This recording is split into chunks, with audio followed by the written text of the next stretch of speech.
দিয়েছে। আলহামদুলিল্লাহ, মৌমাছির মতোই আমরা ঐক্যবদ্ধ থাকতে চাই। একতার মাঝে শক্তি আছে যা প্রতিরোধ করা যায় না, আর বিচ্ছিন্ন হলে দুর্বল হওয়া লাগবেই। আমার দোস্ত, শুধু ঐক্যবদ্ধ থাকলেই হবে না। মৌমাছির মাঝে আর একটা গুণ হলো, সবগুলো মৌমাছি একজন নেতাকে মেনে চলে। মৌমাছিদের ভিতরে একটা বড় সাইজের মৌমাছি আছে যেটার নাম মৌরানী। যখন মৌচাক ভেঙে দেয় তখন মৌরানী তার নেতৃত্বে সব মৌমাছিকে নিয়ে ভিন্ন জায়গায় বাসা বাঁধে। ওই মৌরানী যায় যেদিকে, বাকি হাজার হাজার মৌমাছি ছোটে সেদিকে। এক নেতার নেতৃত্ব মেনে চলছে। এবার বলুন তো, মুসলমানের মাঝে নেতৃত্বের আনুগত্য করার বিধান আছে না নাই? তাম দুনিয়ার মানুষেরা দিন 5 বার 5 ওয়াক্ত নামাজে যখন দাঁড়ায়, মসজিদে নেতা হয় কয়জন?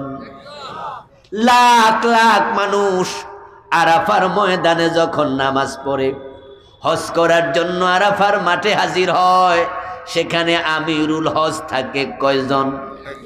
ভাষণ দেয় কয়জন? নামাজের ইমামতি করছে, মসজিদ থেকে লাখ লাখ লোক তার পিছনে নামাজ পড়তেছে। আল্লাহ তাআলা দিনে 5 বার একজনকে ইমাম বানায়া আনুগত্য করে নামাজ শিখায়া বুঝায়া দেয়, তোমাদের মাঝেও একজন নেতা থাকতেই হবে।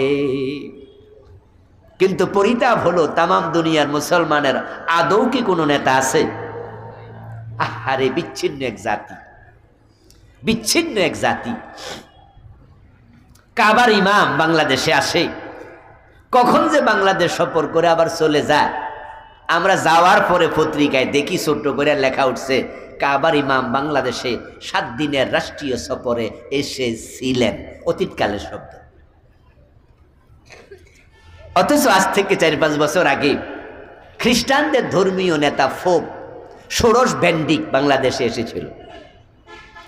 বাংলাদেশে যখন খ্রিস্টানদের ধর্মগুরু ষোড়শ বেনেডিক্ট এসেছিল, তখন তারা এয়ারপোর্ট থেকে ফার্ম গেটে তাদের যে বড় গির্জা আছে, গির্জা পর্যন্ত প্রায় কত 10-12 কিলোমিটার পথ, রাস্তার 2 পাশে খ্রিস্টানরা ফুল হাতে নিয়ে দাঁড়িয়েছিল।